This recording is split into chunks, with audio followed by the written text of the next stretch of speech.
Thank you so much for tuning into my show, William Wallace for America.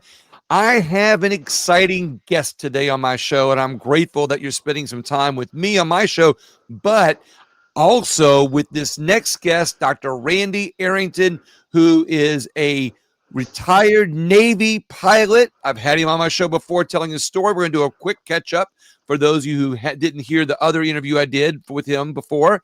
He's also was a professor at the University of New Orleans, and now he is running for Senate.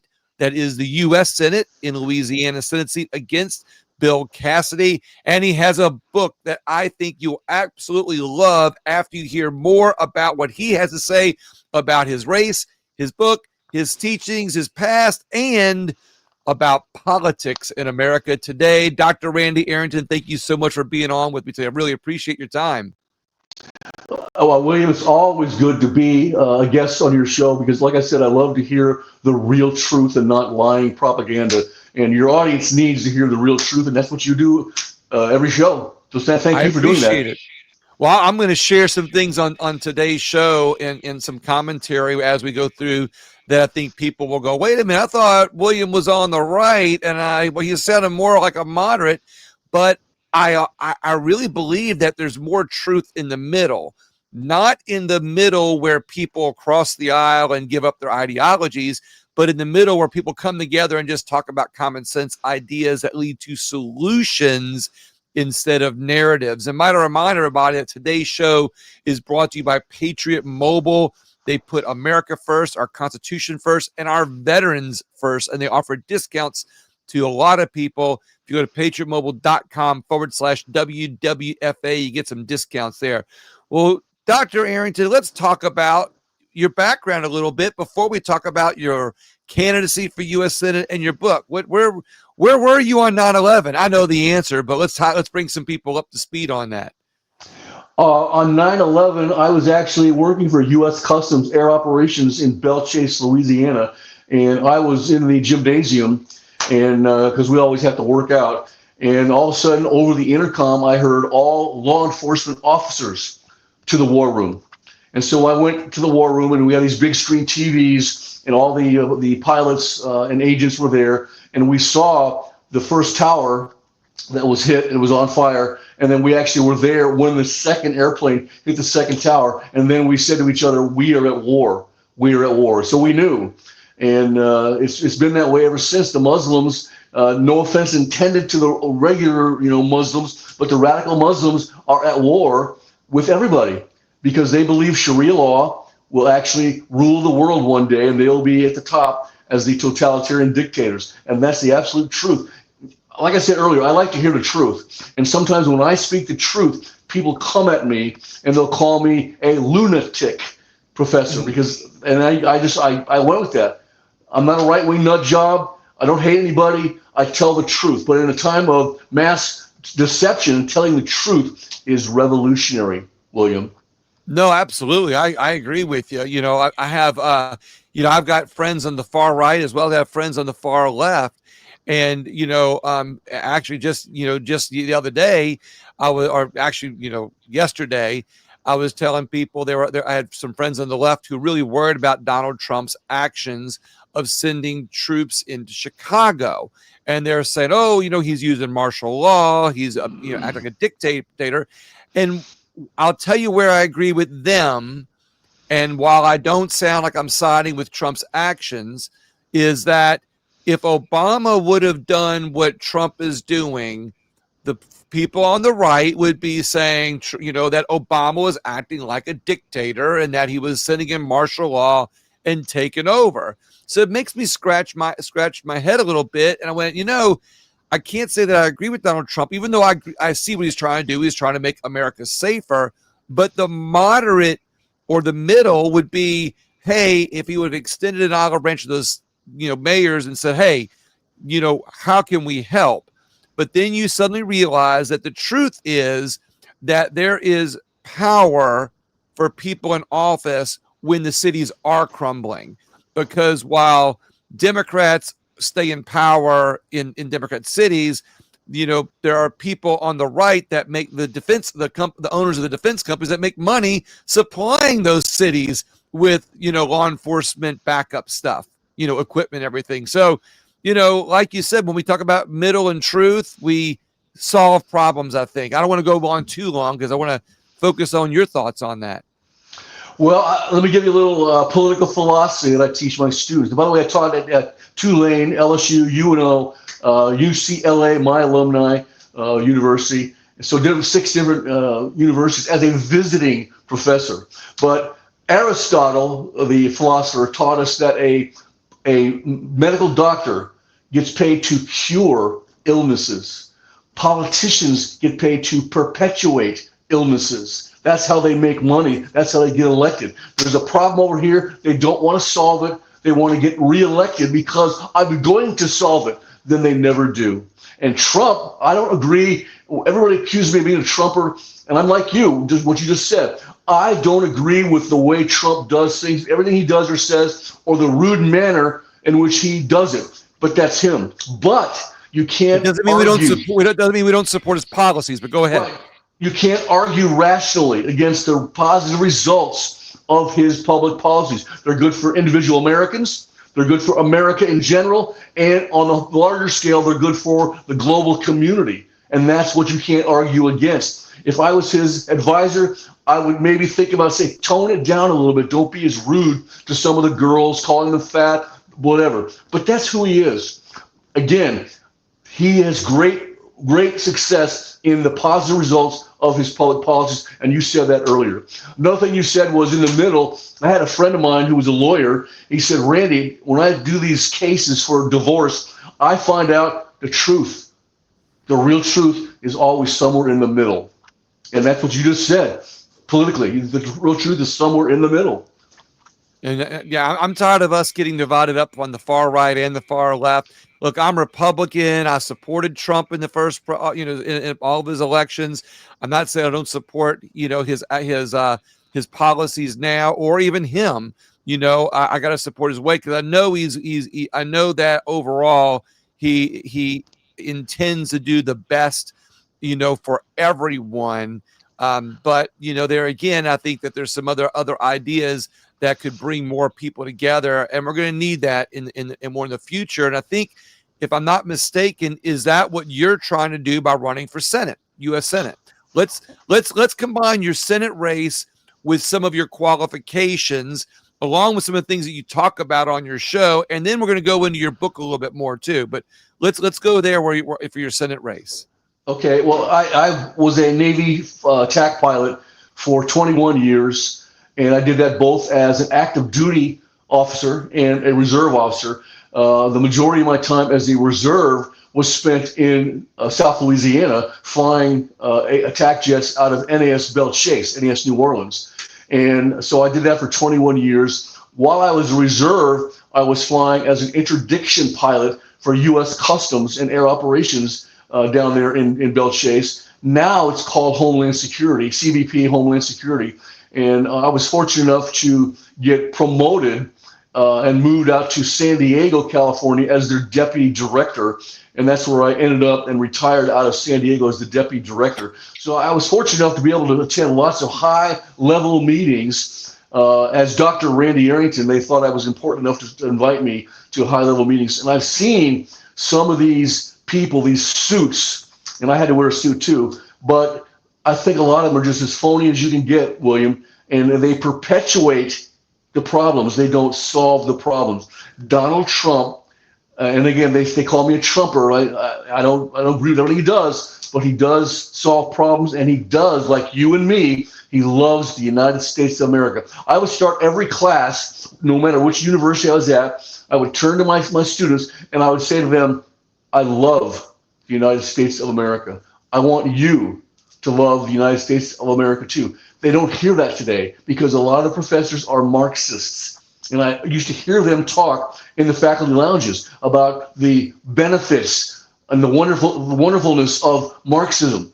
And I would go, are you guys that brainwashed? I call it mind rape, but are you that brainwashed? And they never ever works. I tell people all the time, communism only works in 2 places: in the faculty lounge, where Marxist professors dream of it, and in hell where the doomed inhabitants already have it and they can't escape it. Unbelievable. You're right. And once you're in hell, you can't go back. Can't go back. You know, Yeah. proverbially, literally, or figuratively speaking, that is. Right. So what were you teaching in all these universities? What was, because now we know you had an illustrious, impeccable career as a Navy pilot. Are there any short stories that you want to share about that? Because I'm sure, did you enlist when you were 18? This regular Right. story, and let's kind of do a brief of your Navy career as a pilot. Okay, and I tell this to people all the time. When I hand my card out in Louisiana, I'm not going to be able to raise $80 million like these other professional politicians. So I'm doing a grassroots campaign. I hand my card out. I say on the back is my resume, and they see I was a fighter pilot in the Navy and all this stuff, And I tell them 30% of people, when I hand this card out, hate my guts immediately in Louisiana because 30% are they're not Republican or conservative, they're liberals. And so I say, look, when I was young, I was liberal too. If you're not liberal when you're young, you got no heart. But if you're not conservative when you're older, you have no brain. So I was liberal when I was younger, a Democrat, and then I became a fighter pilot in the Navy, the attack pilot in the Navy. And while I was off the coast of Iran during the hostage crisis, they didn't release those hostages until Ronald Reagan was inaugurated. That told me a conservative is respected on the world stage, whereas a liberal is not. They know the liberals are wishy-washy. They released those hostages immediately when Ronald Reagan was inaugurated. In 1981, it was January 20th, whatever. So that told me that's what I got to be. I got to be a conservative. And so I changed my affiliation and my outlook on life to be conservative because, like I said, I love the United States of America, and I want to preserve the values and the principles that this country was built upon. And that is our Constitution and our founding documents. For me, that's one of my planks of my platform as a guy running for senator. I want to preserve our founding documents because they are, even though our founding fathers were brilliant, but they were flawed men like all of us, that what they created was brilliant. And we need to go back to the original founding documents and preserve those and enforce the principles and the values in those founding documents. All of our problems, not all of them, but the majority of our problems would be quickly solved and rectified if we did that. Now, you have a lot of people on the left that don't agree with that because now, today, you may not want to hear this, but the Democrat Party is now controlled by Marxist communists. Unbelievable. So I want to. It's kind of, I'm kind of combining a lot of things because you have a unique skill set between a Navy fighter pilot, a university professor, but you don't have any background as an elected official. Again, you made a point. You said you have a hard time raising. You said $80 million. You're off a little bit, by the way. I think it's only $79 million. I'm being a little slightly sarcastic because the reality is, between all the candidates, I would not be surprised if over $40 to $50 million is spent combined on that Senate race. I mean, you've got Bill Cassidy, I think has 6 to 8 million in his war chest. You have you've got already Blake Miguez is already raised several million.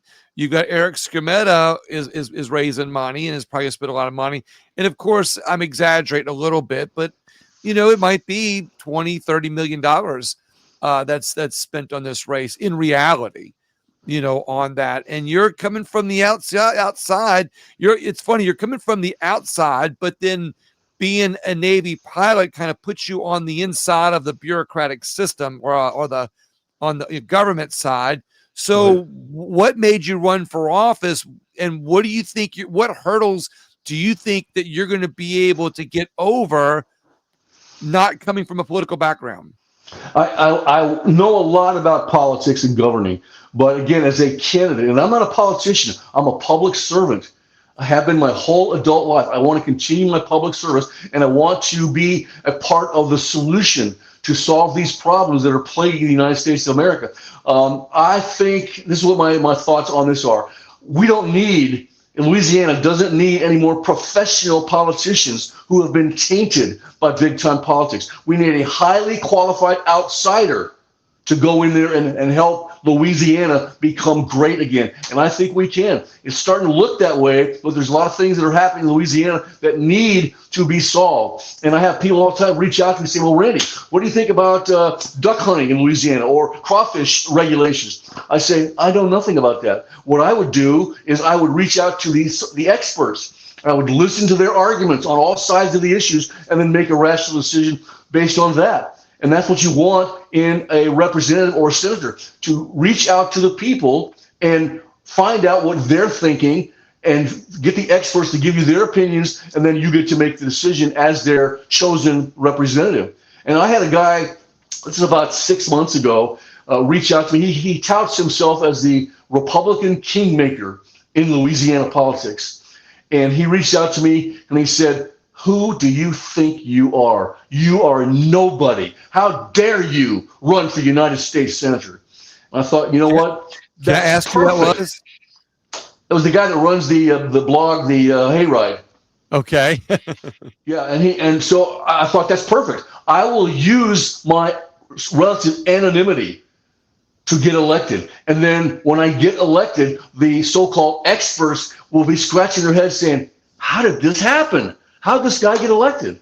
And that's what I plan to do is that anonymity. But I do have some qualifications that I think when the people do some research on me, and like I said, people hate my guts immediately, that they're liberal. And so I engage them in conversation. If I'm in Walmart or Albertsons or wherever I am, a restaurant, and I hand them my card, we talk for a few minutes, and I invite them to do some research on me, look me up online. I still post educational videos, probably once a week. And you can find out the way I think, what my thought process is, and see if you can support me. And if you can, please do so and pass the word. And so, again, go ahead. Go ahead. My campaign is a grassroots campaign. I talk to regular people, just like you and me, every day, and invite them to do some research on me. And I think if they do that, they're going to find out, hey, Randy Arrington is the guy.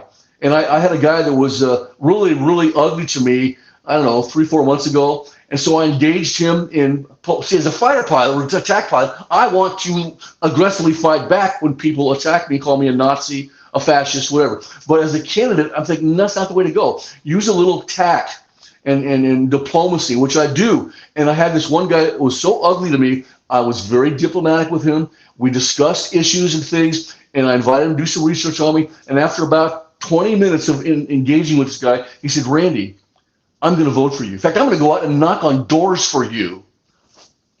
You know, it's funny you say that. I had a similar scenario when I ran for state rep in my own district, of course, where I had a lot of people who were Democrats and some very liberal and some that on the outside seemed very leftist.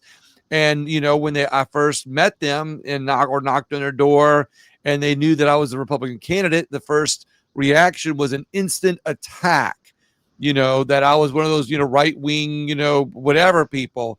And when we started talking and we started talking about solutions and ideas, we find that we're actually more, in the middle.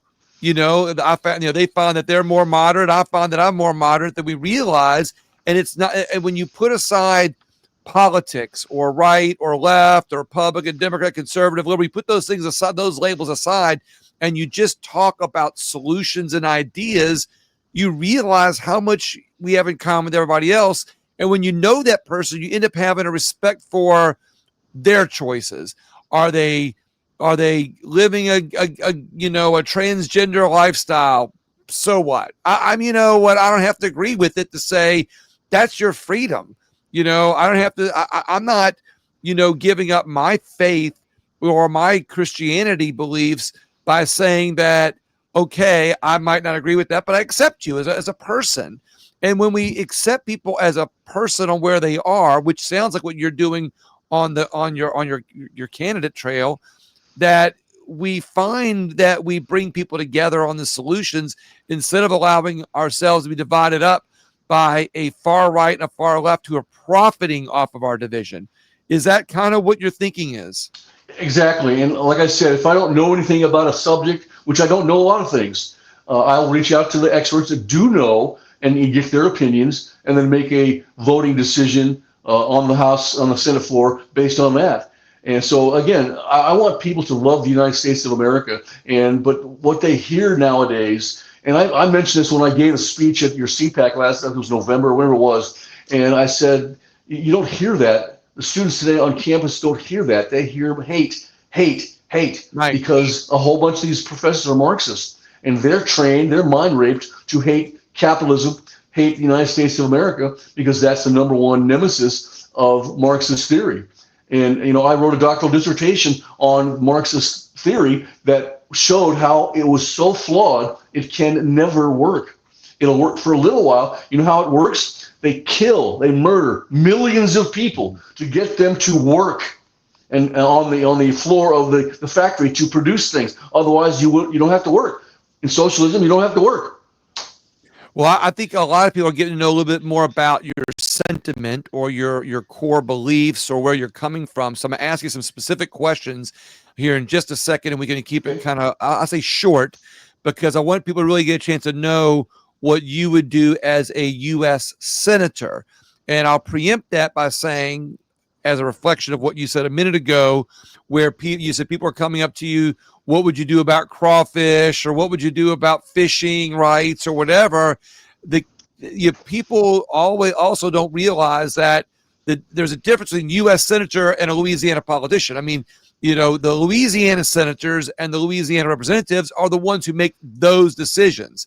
And while I certainly respect that they want help from any angle they can get, a U.S. senator is only going to be able to help Louisiana on a federal level. Now, yes, some of that is going to be bringing home money, contracts, different things that might help the crawfish industry or might help fishermen, but it's more of a second, third, or fourth degree of separation than a Louisiana elected official that is working in a district in Louisiana. So, with that being said, what are some of the things that you would do as a U.S. Senator for Louisiana? And then we're going to ask you, what are some things that you would do as a U.S. Senator for America? I'll let you go with Louisiana first. As a U.S. Senator, I would send lots of taxpayer dollars back to the state. That money helps. It doesn't solve everything, but if I can send a lot of money from the federal level, which we first send to them through our taxation, back to the state, that will help to alleviate some of these problems, as well as motivating businesses, working with the governor and the legislature, motivating businesses to come to Louisiana and relocate their business or start a business in Louisiana. Jobs, jobs, jobs is what we need.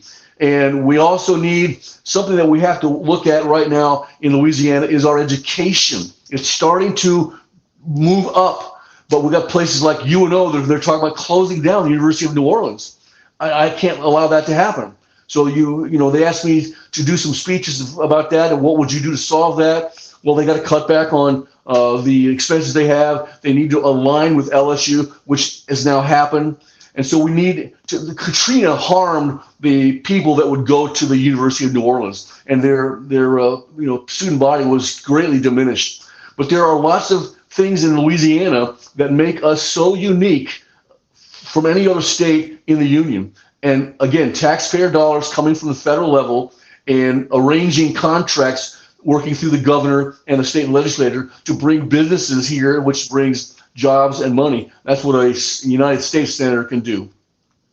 So what would you do to help people on those local issues that they're coming to talk to you about? What would be some of the things that you would do to help the local issues from a federal level?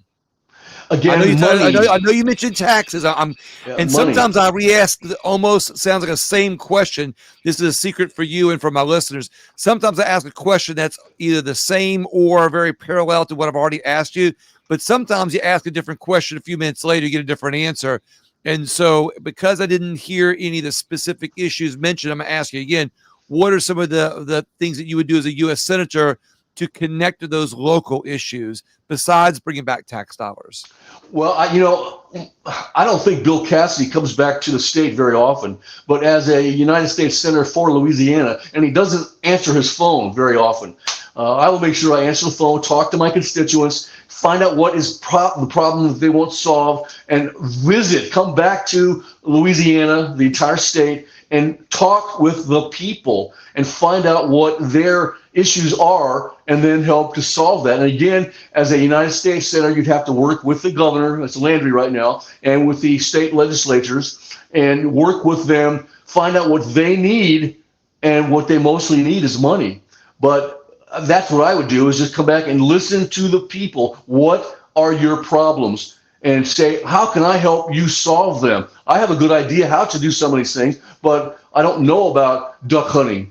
I don't know about the laws that regulate the crawfish industry, or our sugar cane. So I would listen to the people, because that's what I would be. I would not be a rock star celebrity that shuns the people that put me there. I would be a public servant. My dad told me, son, if you ever get elected to public office, you have to remain humble and realize you're not a rock star celebrity. You are a public servant. So I would surround myself with people to make sure that Randy Arrington keeps one foot firmly planted in humility. And like I said, listen to the people, what they have to say. You can get so much intelligence listening to people that are actually at the ground level where the problems are. And you go up there to Washington, D.C., you start wearing those suits and go into the Capitol Grill and all those little cocktail parties, which I won't ever do. And the people that want your time that they mostly give the time to, are the people that give you the money. I don't even talk to the donor class or the lobbyists, because I don't think they're important. I think the people are important, and you are a public servant. So I will always listen to the people of Louisiana, not those people that give all that money to for the PACs and the lobbyists. I won't listen to them, and that might make me an outcast up there with them. But I'm not there to serve them. I would be there to serve the people of Louisiana. I'm going to share a negative, what's going to sound like a negative thought, but I'm going to flip it into a positive. Let's just say that you're the is it the stalking horse? Is that the one who's that's kind of behind the front of the pack kind of thing?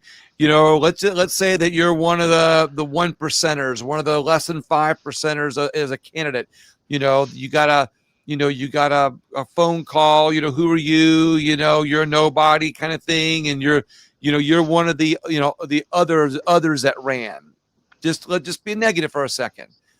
The positive that I think is in this is that your passion to listen to the people, your passion to represent the individual, and there's more individuals than there are donor class people. There's more individuals than there are establishment people. And I think that oftentimes we forget that. Everybody forgets that there's more regular people than there are, in the elitist, if you will, in the elitist group.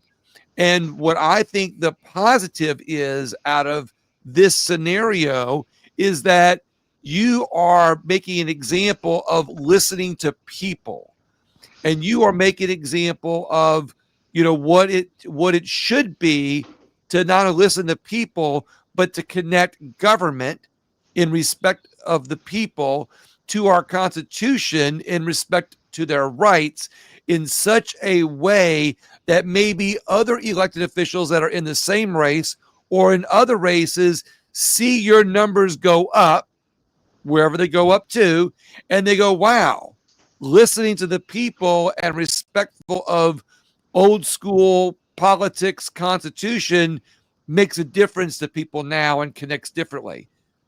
Is that where you're going with this?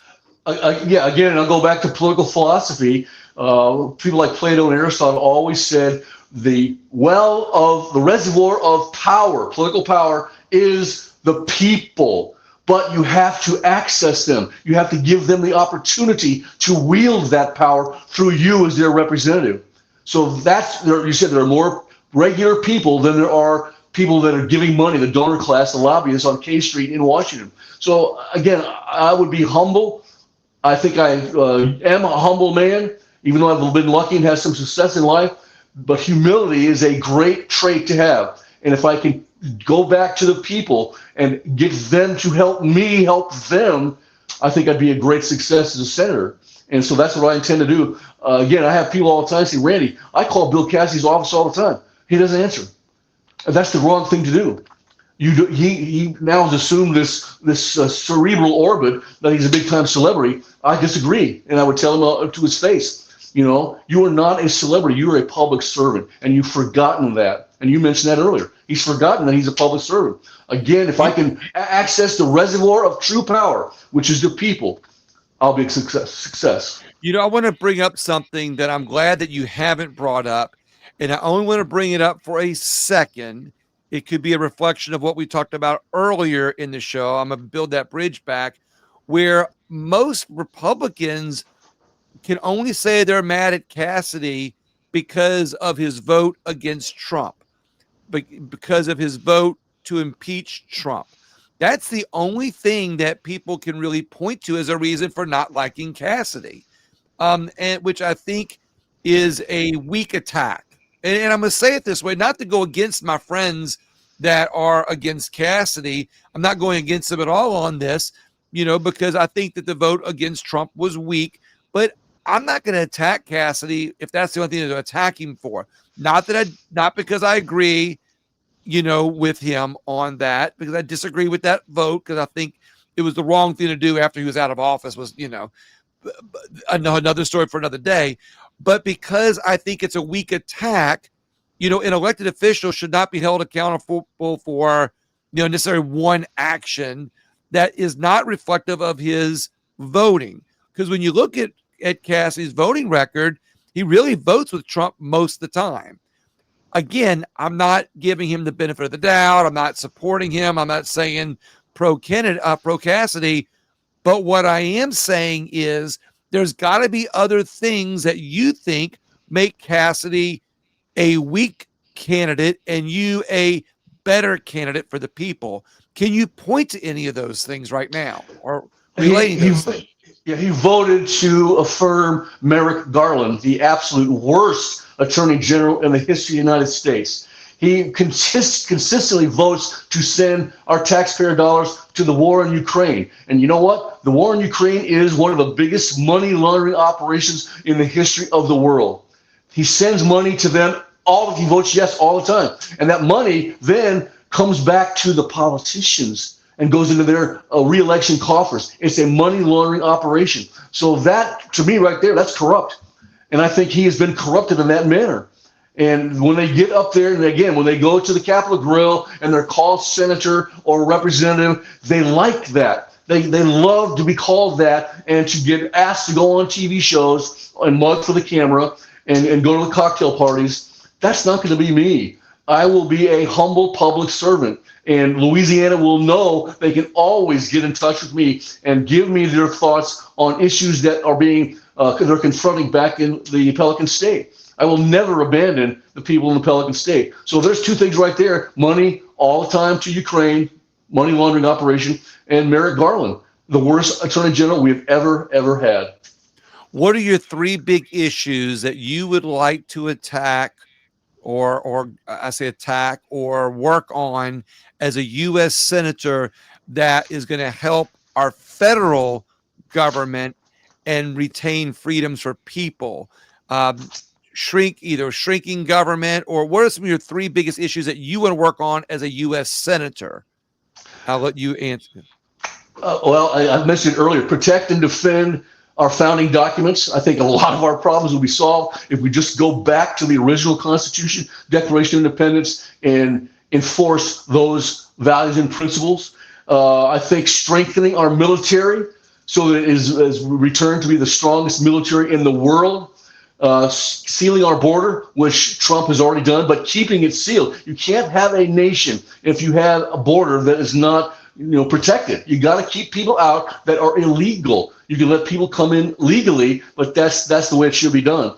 I would say right now one of the biggest problems we have is inflation. And I try to end inflation. Why do we have inflation? It's because the government spends too much money. And when you have people that are spending other people's money, it's very easy to be generous. And we got to stop that. We got to, if I'm up there, I'm going to spend money like it's coming from my checkbook, because I know it's coming from your checkbook. I tell people all the time, I shop at local stores in Louisiana because I understand the value of business for Louisiana and saving money, both mine and yours. The inflation is killing people right now. Because of Doge, federal spending was highlighted or uncovered a little bit more. Let me say this: it wasn't uncovered. I mean, it's been uncovered for many generations, but the people ignored it. I think one of the reasons why was a pushback on Doge is because, but for the first time, it was pushed in our faces. It's almost like the dog knows that when he peed on the carpet, it was a bad thing. But when you shove his nose in it, he's like really repulsed by it, and I hate to make that analogy, but the people in America know that government is spending our tax dollars willy-nilly, running up debt at the expense of our children's futures.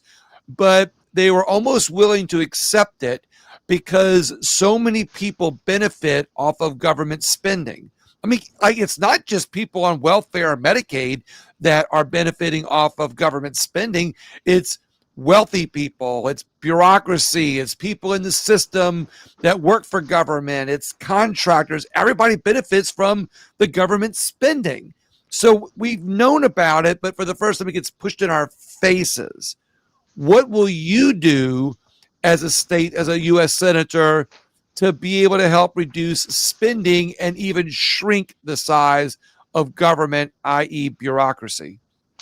I would push to make sure that we have term limits. If we have term limits like we have on the presidency, I would say 2 terms in the Senate, which is 12 years, and 4 terms in the House, which is 8 years. If we have term limits, then these people are there, and also making sure that when they pass a law, that they and their families are subject to adhering to that law as well. Right now, there's a lot of laws that are passed they don't have to adhere to, and that's wrong. And Louisiana, probably one of the biggest things we could do for Louisiana is to tap our energy sources, the oil and the liquid natural gas. That would bring Louisiana big time back. And you had regulations from the Biden administration that thwarted that. We have to tap our energy sources in Louisiana because Louisiana can supply almost the whole nation, because California doesn't want to do it. Other, environmental crap. But Louisiana's got these wonderful reserves for energy.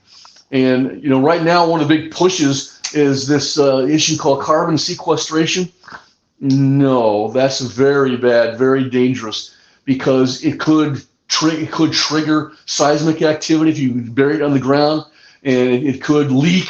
Those pipes would leak, and you could asphyxiate human beings and animals. So I would say no to that. But term limits on people in the House and the Senate. Also, I wouldn't allow the people in the House and Senate or their families to trade on the stock market.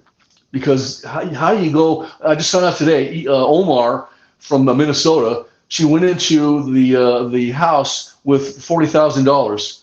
That was what she's worth. Now she's worth $30 million. Where does that money come from? She makes like AOC, Ocasio-Cortez. She went in broke, and now she's out. Now she's worth like $20 million. I agree with you. That's a good one.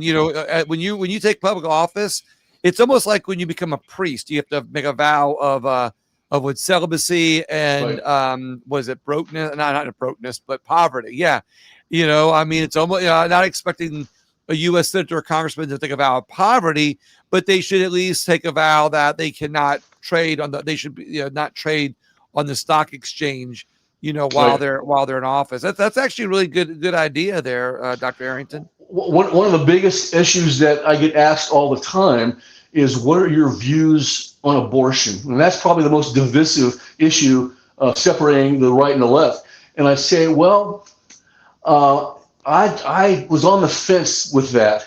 And when I was teaching at UCLA, I told my students that, and said, let's meet next Tuesday, and you be the people out in the audience, the media, asking me questions, and you can ask me about abortion.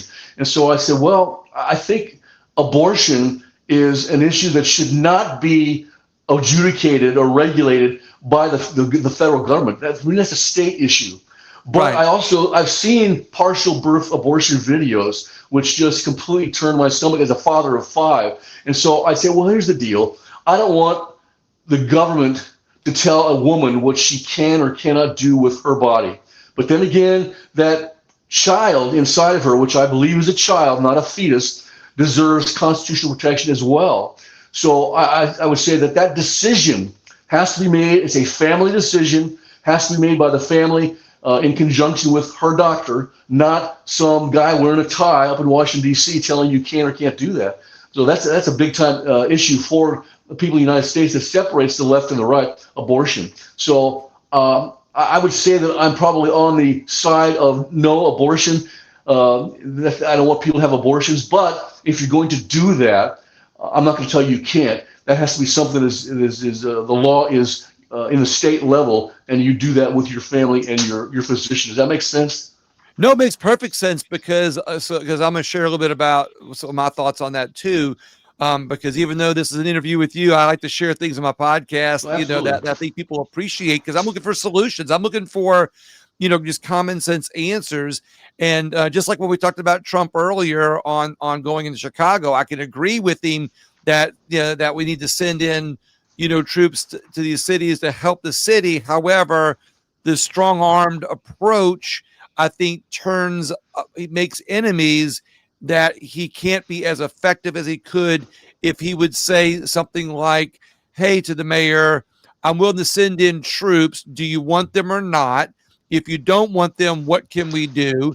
And if you do want them, how do you want them? Do you want them patrolling your streets, or do you want them in the administration office to give you the ability to send more troops or more of your own police officers out into the streets?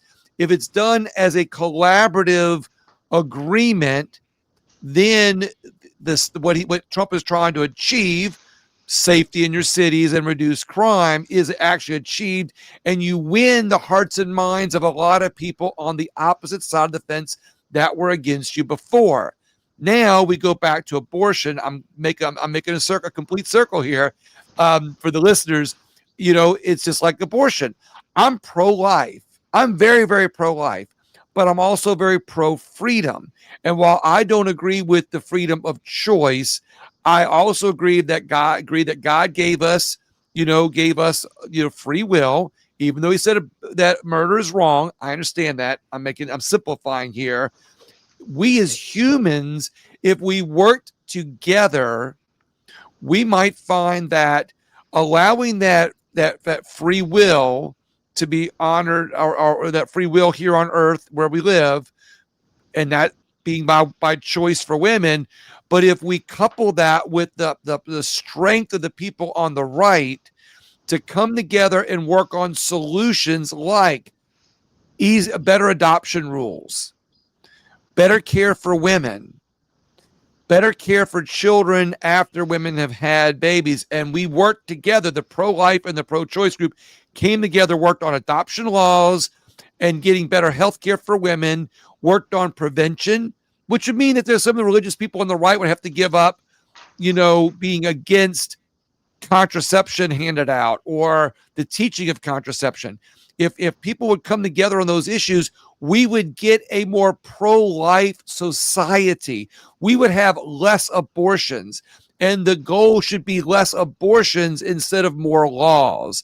And it's a simplified way of saying this, but when you do that, you create a people that create successive generations of people that work towards life choices instead of, the easier choices for some people, which are harder for, which is have a more of a death consequence. You know where I'm going with that. So I Exactly. agree with you.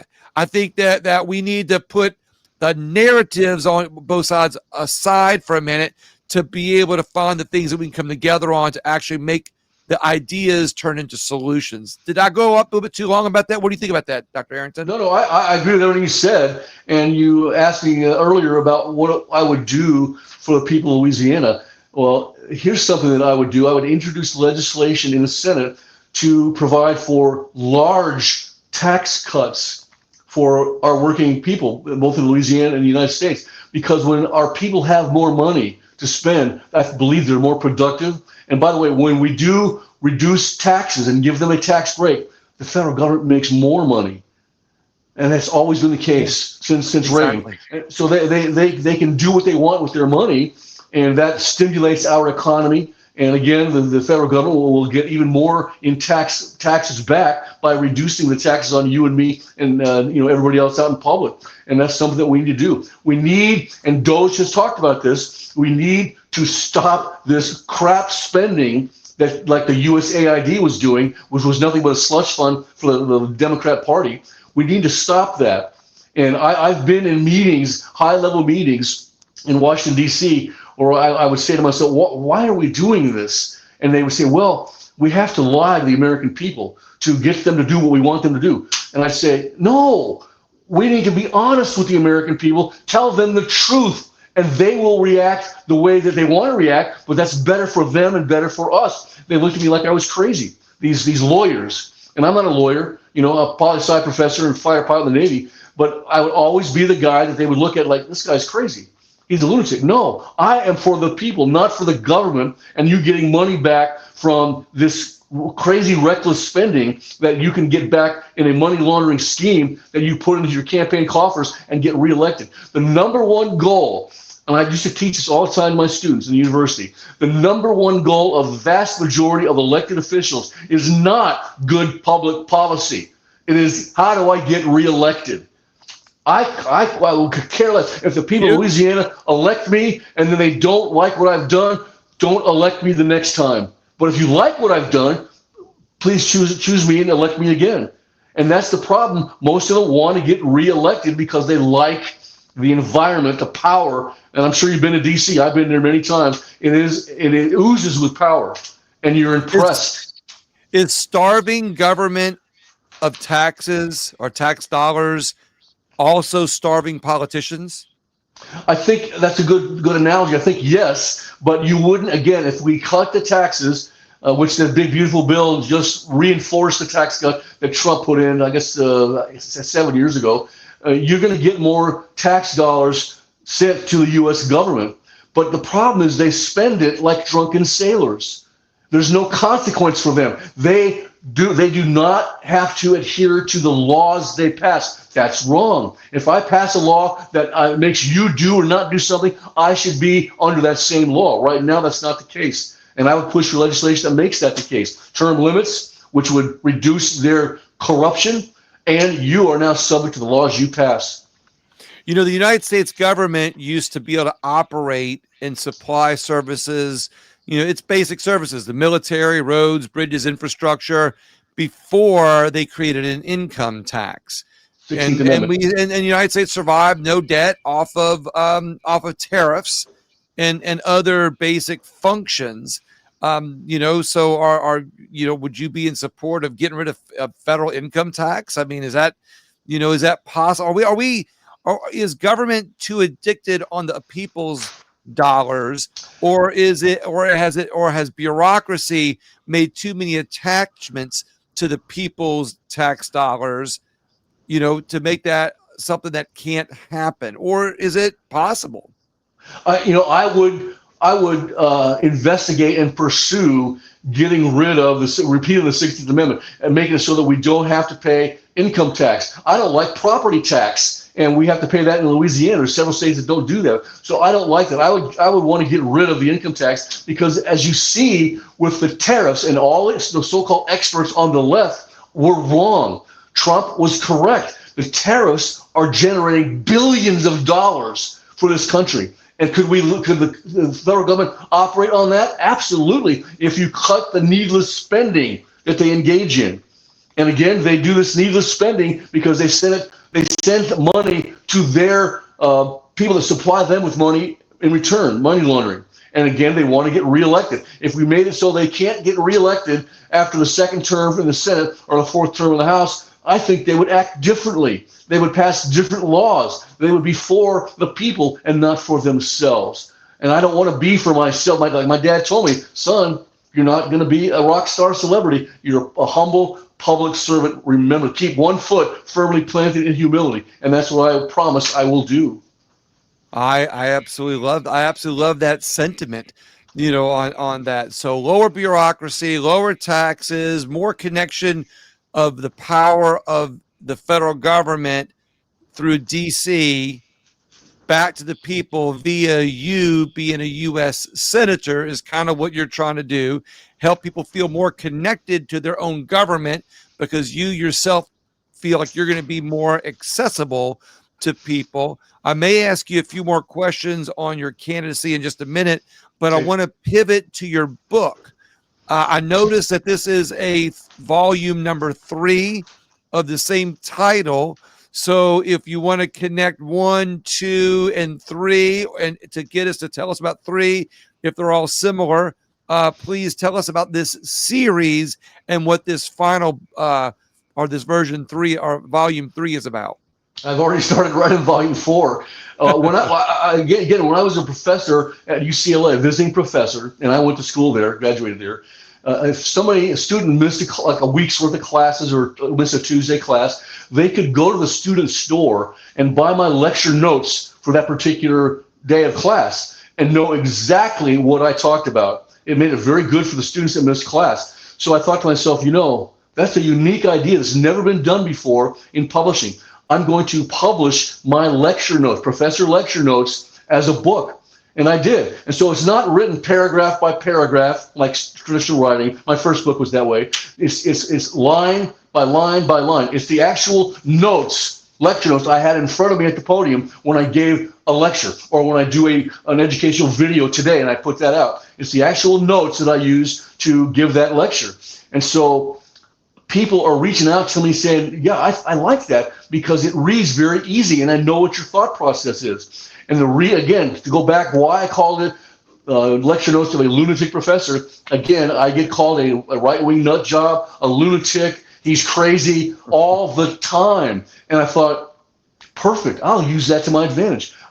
Professor lecture notes of a lunatic professor. And people, when they see that, they giggle, say, that's a great subtitle. And then they realize when they start reading it, I'm telling the truth.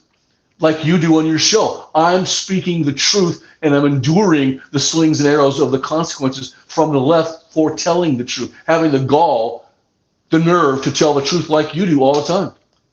Now, I'm sure that your lecture notes probably do not have all of the ad-libbed, I'm sure when you have your lecture notes on the podium, I say ad-libbing, you're kind of going off script a little bit. Something comes to your mind and you kind of go off on a different tangent from those notes. So this book probably does not, I'm assuming does not, have those ad lib moments where you think of something different from when you were writing and you kind of go off in a different direction. So the only way that people actually get that would be if they're in your classes. Right. So I'm assuming that answer is yes. But if it's different, just say so. But my next question would be, when is your next class? Are you still teaching? I'm retired now and I'm running for senator, so I don't have time to teach. UNO and Tulane reached out to me and wanted me to come back and teach, but at the time they did that, it was a class that was going to be online. And I think that students learn better when they interact with the professor in person. And all of my lectures, William, are purposely designed to be highly provocative in nature. Why do I do that? Because I want to motivate my audience, my students, or anybody that's listening. I want to motivate them to think using a rational thought process. So I'm very provocative. I say things that make people on the left and make the people on the right think. And then we can engage in a rational, civil discussion about the issues and listen to arguments on all sides of an issue. And we can learn then from each other. I just did a video that I put out. It's called The Transgender Epidemic in Our School Shootings. And I say, well, I don't think that transgender is a civil rights issue. I think it's a mental health issue, and we need to get them some assistance, some treatment to cure that illness. I think it's an illness. Now, I've had people reach out to me and say, "You're absolutely right, Randy." And I've had people from my college days and high school days that are liberals, and they call me on the phone. They are disgusted with me. And I engage them in conversation. And after about 30, 40 minutes, I say, "You know what? You have sort of, the arguments you have presented has sort of softened my opinion. It hasn't changed it, but it has softened my opinion. I don't hate you because you cross-dress. I don't. You said it earlier. You do what you want to do. I don't hate you. I don't hate anybody. I'm a Christian. I can't hate. But I think it is not a civil rights issue that the left wants you to believe. They're fighting for civil rights like we did in '64. I think it's a mental health issue, and I want to find out: are these transgender kids on SSRI antidepressants, or what are they taking? Something that maybe is helping to cause this? And the last 9 school shootings, 8 of them were perpetrated by transgenders. 1 was a non-binary guy. So I think that might be indicative of an epidemic, and we need to help these people to not do these types of behaviors, because our kids, we have right now, William, we have men with guns guarding our financial institutions, our sports venues, our politicians. Our kids in the learning environment are equally deserving of such protection. I think we should have retired law enforcement and military come in and be armed and walk in the school grounds at all our schools. Now, the left will say I'm a lunatic, and they don't want that. As a U.S. senator, would you propose legislation Absolutely. to offer to our veterans of our military and law enforcement maybe a program that you could have some legislation on, that would create a program, not to be redundant, for those retired individuals to serve, their retirement years guarding our children? Would you do that? I would absolutely introduce legislation for that and pursue that. And I think we have several retired law enforcement and military men and women who would be more than willing to step back up and serve the nation again in that capacity. Again, I have 5 kids. And I love kids. I want to safeguard them, give them a safe environment in which to learn and become good citizens. So yes, absolutely. And again, we have some schools that have teachers armed, and the left goes crazy about that. We've got to have people that are maybe not experts, but they're highly trained with firearms. They know what they're doing. They're not going to go ballistic when something happens. They're going to handle things in a rational manner. But that's what we need. Again, our kids, our children are worth such an investment in their future. They are worth that. If I have if AOC is protected by guns, and I go to LSU Stadium and it's protected by men with guns, our children are equally deserving of that type of protection in their learning environment. I'm going to connect 3 issues that we've been talking about, and then I want to go into a couple quick question answers on freedom, and then we're going to wrap up our interview. Earlier we talked about, whether it was right for Trump to go into Chicago and other cities. And I agree with the need to send in federal help. I agree with the sentiment to solve crime, okay, or to do that as a way to solve crime. But when you force something on a city, you split it on a narrative ideological basis, and the narrative becomes Trump is bad, which we would think Obama was bad if he would have done that.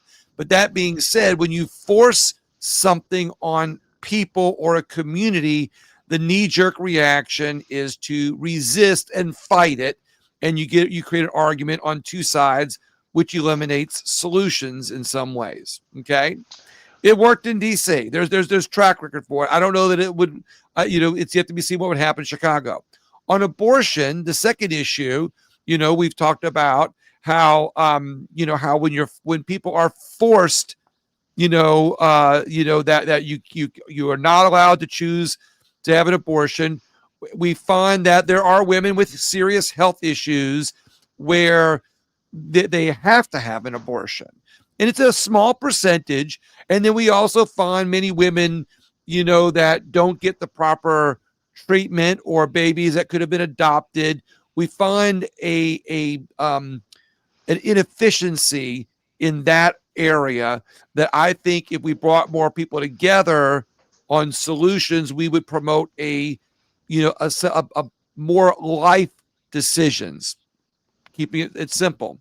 When it comes to transgender, I agree with you. I think there's some sort of a mental disorder there. I think it's wrong. I think that it's people that are thinking they've got to be something else than what they are, instead of getting the proper help. The leftist and have created so many narratives, and the far right have created so many narratives that it creates more confusion instead of necessary help and aid going to that group, which, in your opinion, and opinion that I share, would actually result in less of these shootings, or less of our children being maimed because in the name of narratives. And we have 5-year-old kids that their parents want to, change their sex because their 5-year-old says, they like that. Their 5-year-old boy says they like vegetables, and the mom says only a girl would do that. I actually saw that testimony in the Louisiana State hearing, by the way. But again, if we came together on solutions instead of dividing us on narratives, we'd find more mental health assistance. Okay, now, so I agree with you. I think the approach could be a little bit different to bring more people together. I want to talk about freedom now. I agree I'm a big believer in medical freedom, which is why I support the wellness company on my program, and also Richardson Nutritional. They both offer alternative forms of health freedom to people who want to get away from pharmaceuticals. They want to I'm going someplace with this Senate race, by the way. They want to get away from pharmaceuticals. They want to take, their health freedoms into their own hands. So they go to twc.health/WWFA. That promo code gets them a discount, and they get a whole series of health options that you don't find the federal government trying to control. The same with Richardson Nutritional. There's healthy products there at rncstore.com. And when you use the promo code WWFA, you get a discount. One of Cassidy's decisions was to vote for RFK, who is all about medical freedom. And, that's one of the things that you got to give Cassidy credit for. He was the deciding vote to get RFK in. Where do you stand when it comes to medical freedom and other forms of health care that often get side-eyed in today's world and vilified by pharmaceuticals and squashed by pharmaceuticals? Where do you stand on medical freedom? I'll start with freedom. You mentioned that earlier, and I'll quote the. We're going to talk about more. I'm going to just go to medical freedom now. I'm going to have another freedom question for you in a minute. Okay, well, some people need to be forced to be free. They don't understand that they're not free. And I agree with the approach that Robert Kennedy Jr. is taking. And again, if a pharmaceutical company can cure cancer, will they make as much money if they don't cure cancer? And what they do is give you cancer treatments forever. They make more money that way. And again, money is the root of all evil. The love of money is the root of all evil. So I think a lot of these companies, and we've seen this, they want to get richer and richer by keeping you sick all the time. And so I believe that Kennedy is doing the right thing. And he's talking about the vaccines being bad, or maybe the cause of some autism, that sort of stuff. When you and I were growing up as kids, we got all the different vaccines when we were kids to go to school. And now they're talking about giving 13 more than we got when we were first going to school. So freedom is something that is, in my opinion, in the United States, is inviolable. That's what the nation was founded on, individual freedom. So I want to make sure that my doctor and I are making the right decisions and that they're not getting money from a pharmaceutical company to put me on a drug that will keep me sick. So where are you? I know where you are in freedom, but what I'd like to ask you, which I ask all of my guests in the final question of the show, is where do you, Dr. Randy Arrington, think that freedom is most under attack in America? Where are we losing it the quickest? Where is it most under attack?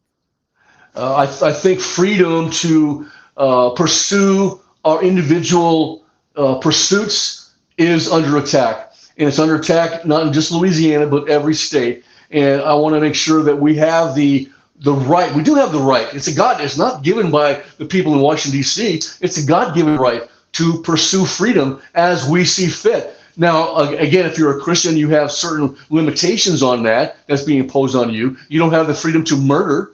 You don't have the freedom to hate. You're not supposed to. But I think that our freedom is being curtailed by the federal government on a daily basis. And again, I have seen it in high-level meetings where the topic of the meeting was, how do we lie to the American people to get them to do what we want them to do and will be advantageous for us? I don't want to do that. I want to pass legislation that will be advantageous to people and their freedom out in society. Because if we have freedom in society that is unencumbered, the United States is going to be so much stronger in the long run for that. That's what our founding fathers based our country on, is individual freedom and limited government intrusion. As a U.S. Senator, will that be your focus? That's going to be absolutely my focus right there. Limited government intrusion, maximum freedom. And again, I can't guarantee you equality of results. I can guarantee you equality of opportunity.